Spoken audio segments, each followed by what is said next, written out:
Here are week 1 score predictions for every NFL game. Football is back, and so is the Mike's Pickems Challenge. I'm picking every single game all year long and challenging all of you to beat me. I'll tell you how you can send in your picks for a chance to win a jersey of your choice at the end of the video. So stick around and think about your picks while I give you my picks. Starting with Thursday Night Football, and football will be back with a Micah Parsons-less Cowboys trying to take down the defending champs. And this has swung the odds to a full 7 points as of the last time I checked in the Eagles' favor. This might even keep going. We could see 7.5, 8-point spread by the time we kick off. And I can see why. It's Brian Schottenheimer's first game as a head coach.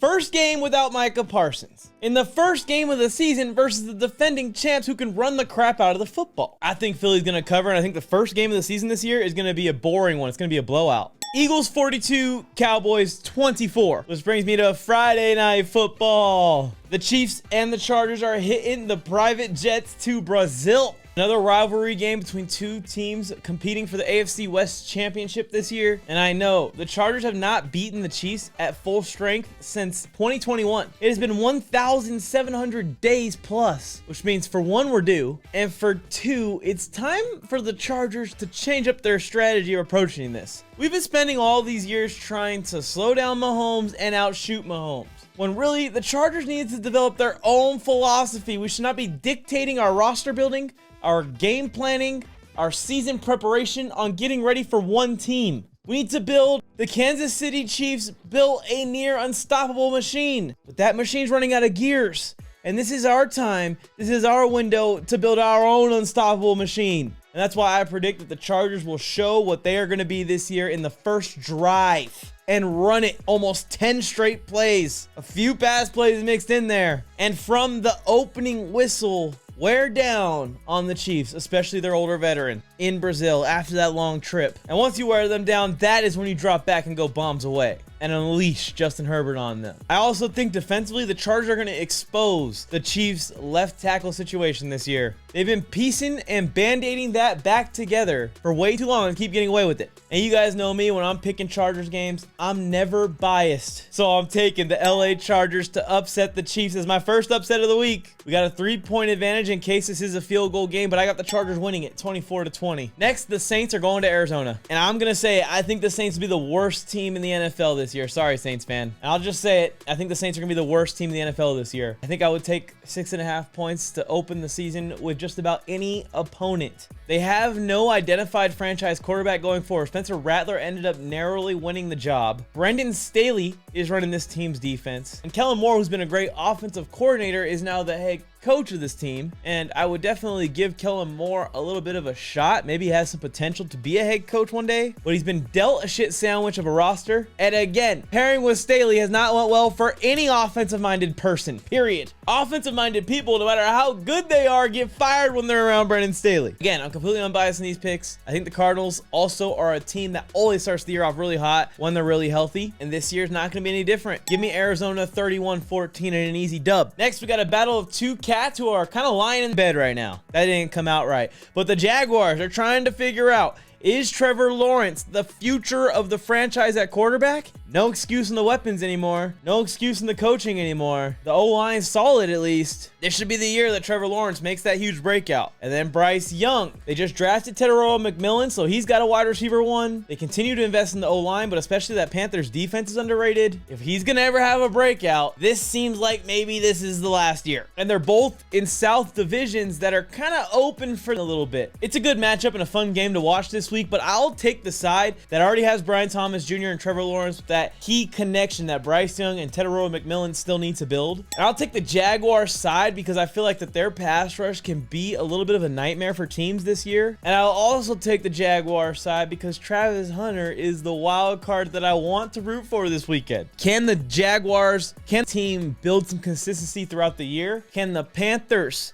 be the team that surprises me this week? and does the exact thing that I'm telling you the Jaguars need to do, the ball's not gonna lie on those. Score prediction is Jaguars 23, Panthers 17. Up next, we got another one between two teams in similar spots trying to start off their season correctly. We got a boat wreck versus a train wreck. The Miami Dolphins are going on the road to play the Colts. The Colts are favored in this game, but it is almost a near pick 'em. I say it's a train wreck versus a boat wreck because on the Miami side of things, I can see the end is near for this Mike McDaniel run. So many negative stories coming out of Miami this offseason. And if Tyreek Hill doesn't stay perfectly healthy and dominate and keep his head on straight, it feels like the Dolphins are that guy falling apart away from the entire team falling apart. And then on the Indianapolis Colts side of things, there's no identity with this team. They ended up going with Daniel Jones over Anthony Richardson as the starter. It's similar to the Bryce Young thing. I don't understand why you would bench the guy with future potential for the guy whose past potential has shown he doesn't have future potential. Andy Dalton, solid quarterback. Daniel Jones, solid quarterbacks to have. But this is for a pinch in the third quarter if you need to throw him out there to fill in for somebody. If you're trying to develop someone, they should have started AR5. They should have given Anthony Richardson one last shot. So I'm guessing their identity is going to be Jonathan Taylor. I mean, they still have Michael wide, Josh Downs out wide. They drafted Tyler Warren out of the tight end spot. Like, this team is loaded with, this was a team I wanted Aaron Rodgers to seriously consider going to. Colts have players all over the field there as well. Like, on paper, the Colts are a way better team than the Dolphins today. The Dolphins, I think, are softly entering a rebuild period. So I'm going to go with Indy to win it 34-24. I do think the Miami offense can score points. I wouldn't be scared to draft them in fantasy football. Next, Burrow's got to try and conquer some of these September and Cleveland Demons. He has been better against the Browns in the last year or so, but over his career, the Bengals have started every season off slow against all opponents, and especially lost to the Browns in September, in games that we always think the Bengals are going to win. But I think a lot of this has to do, and a lot of the slow starts with the Bengals have to do, is injuries. And for the first time, can you believe it, the Bengals made it through the whole offseason with no injuries. They had Trey Hendrickson holding out, but it's not too hard to plug and play an edge rusher that already led the league in sacks last year. And Joe Breezy got a full offseason with T. Higgins, with Jamar Chase, with some of his new receivers, with some of his new offensive linemen, and the whole offense together as a whole can start off this year with some momentum versus trying to start the year off in week 1 or week 2 when Joe Burrow's finally gotten healthy. And I think we see the difference in the full offseason, and I think we kind of see a pissed off in this first game. He's been dealt the shit end of the luck stick in the NFL so far, and this could be the season that he finally takes the reins himself and say luck is not in control of this thing anyways. Give me the Bengals 30-17. They're going to cover that 5 points. Next is the NYJETS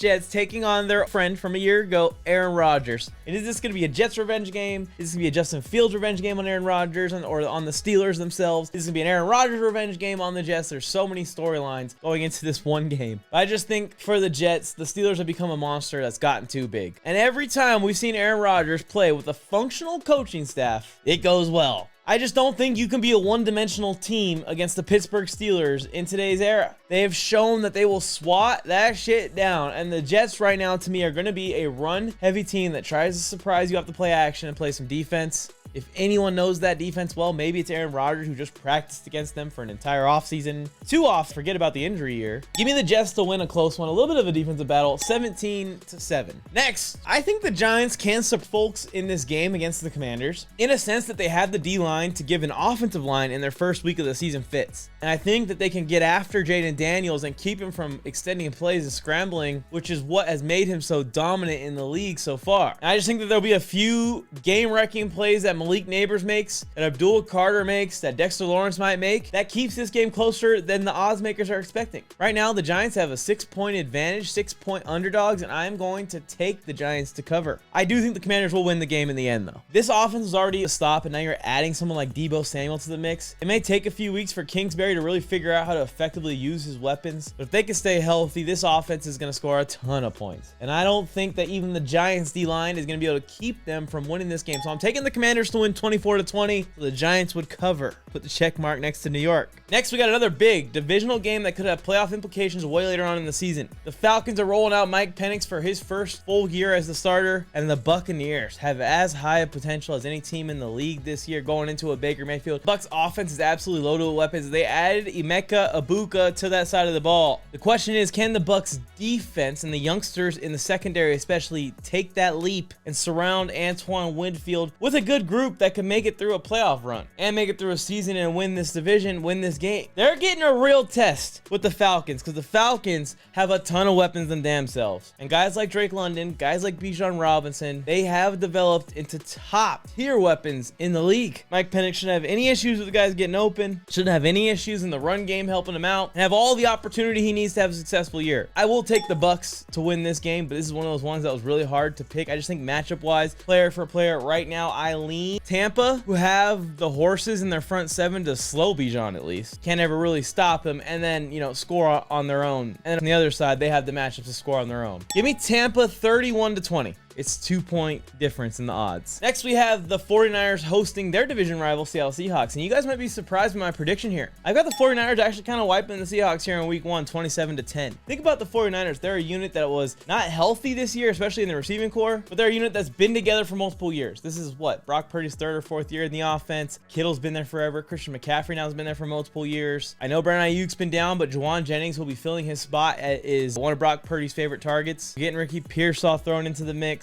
You're going to get Brian Robinson now thrown into the mix on offense. I don't see the 49ers offense really changing that much because it's been so good. It just depends on if CMC's healthy or not, depending on how good it is. CMC's healthy, so it's going to be really fucking good. Then you go to the defense side of the ball. Same thing. Very put together. 49ers are going to be a cohesive unit as they have been. Somewhat mostly healthy. You go to the other side, Seattle's completely in flux. New quarterback. New wide receivers, new defensive pieces, new offensive linemen. On top of it all, CMC notoriously owns Seattle. The 49ers are 3-1 versus the Seahawks when CMC's been healthy and on the field. He's had 100 yards in every single Seattle Seahawks game of his career. And the only time that they lost to the Seahawks with CMC healthy was CMC's return game from his Achilles injury. And I think like the week later or the week at is when he goes out permanently for the rest of the season. He still had 100 yards in that game. Again, 49ers 27, Seahawks 10. Next, we got the Rams going against the Texans, and this was almost my game of the week because I think it'll be a little high scoring. I do have the Texans being one of the top defenses in the NFL this year, but I have the Rams being one of the top offenses also. I'm taking another underdog though. The Rams should be the favorites in this game, and they are by 2.5 points. Like I said, this Texans defense I think can slow the Rams, hold them under 30 points scoring in this game. And when you flip it to the other side of the ball, Nico Collins versus Witherspoon, Nico Collins versus Darius Williams. That's before you break down any more matchups that the Texans have, but this is going to be a massive first game of CJ Stroud to a fully healthy Nico Collins over and over and over again. If you start to double him up, that's when we're going to find out about this Texans offensive line and what they can be as a rushing attack with Nick Chubb, Woody Marks, and then Joe Mixon will get in there later in the year. Another thing that has me leaning Texans here is the fact that Matthew Stafford didn't really practice all offseason. So while the Rams might have more total weapons available to their quarterback right now, I don't know if the connection to Devontae Adams is where it needs to be when you compare CJ Stroud's connection to his receivers. But we'll see. Maybe they can just feed Puka Nacua. But I think we're going to see double coverage on Puka, double coverage on Nico, and I think those guys are going to overcome the double coverage. Another thing that worries me about this is that Rams D-line just absolutely feasting on the Texans O-line. My entire prediction here is that the Texans O-line is improved just slightly at least. Texans win this 38-28 in kind of a shocker. Next, we got maybe my lock of the week. The Raiders are going on the road to play the Patriots in the Patriots Mike Vrabel home opener. These are two new first-year head coaches of their teams, but veteran head coaches of other teams trying to install their cultures. Pete Carroll's trying to install kind of like a player-coach culture where everyone's playing football and basically trying to copy Jim Harbaugh. And Mike Vrabel is trying to become the ass-beaters of the league. They're just trying to become the Brock Lesnar's of the NFL. Mike Vrabel's even jumping in fights and piles himself. The clip actually released of him doing it. But again, you're seeing a reoccurring theme here from me. I will lean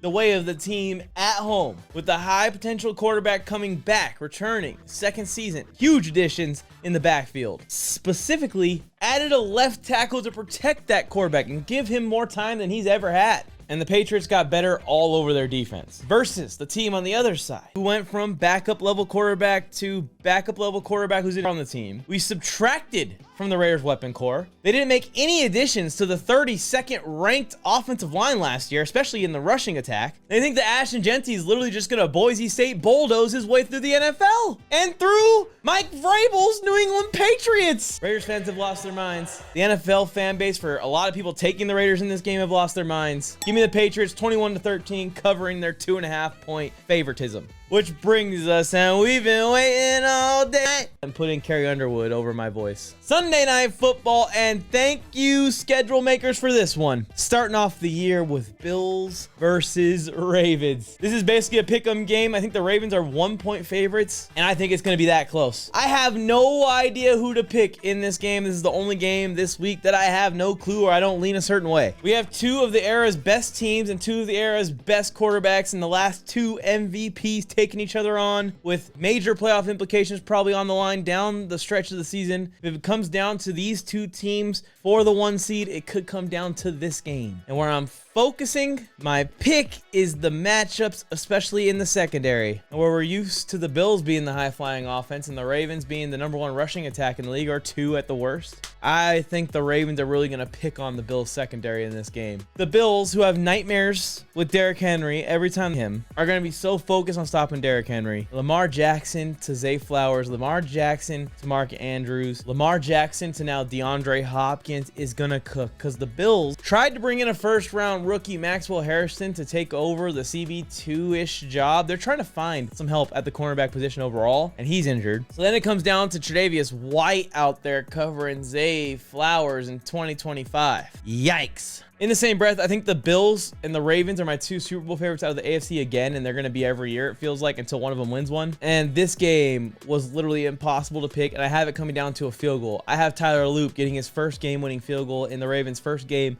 without Justin Tucker. Ravens win it on the road in Buffalo, 33-30. Sunday Night Football classic to open the season. Which brings us to the last game of Week 1. The Minnesota Vikings are going to Chicago to play the Bears. This is another one the odds makers have as a pick'em, and I want to take the Bears. I'm going to give Caleb Williams a few weeks to get comfortable in his new offense. I want to see what the Bears defense looks like, because I think it's one of those defenses that could be really good, like they closed the last year, or could be really bad, and the Bears have way too much confidence in that unit right now. This is the test, I think, that'll answer some questions for me. On the flip side, the Vikings defense was humming last year, and I think that they are not the defense you want to play while you're trying to figure out an offense. And JJ McCarthy has been studying the Vikings offense for a full calendar year now. Just as a study, he hasn't had to do anything. If he doesn't know the offense by now, I don't know how to help him. But tell him one piece of advice from a non-Vikings coach, a general person that knows exactly what to do to win if you're on the Vikings. Throw it to 18. And that's probably what he's going to do in this game. Justin Jefferson's probably going to cook the Bears up. I do think the game will be close, though.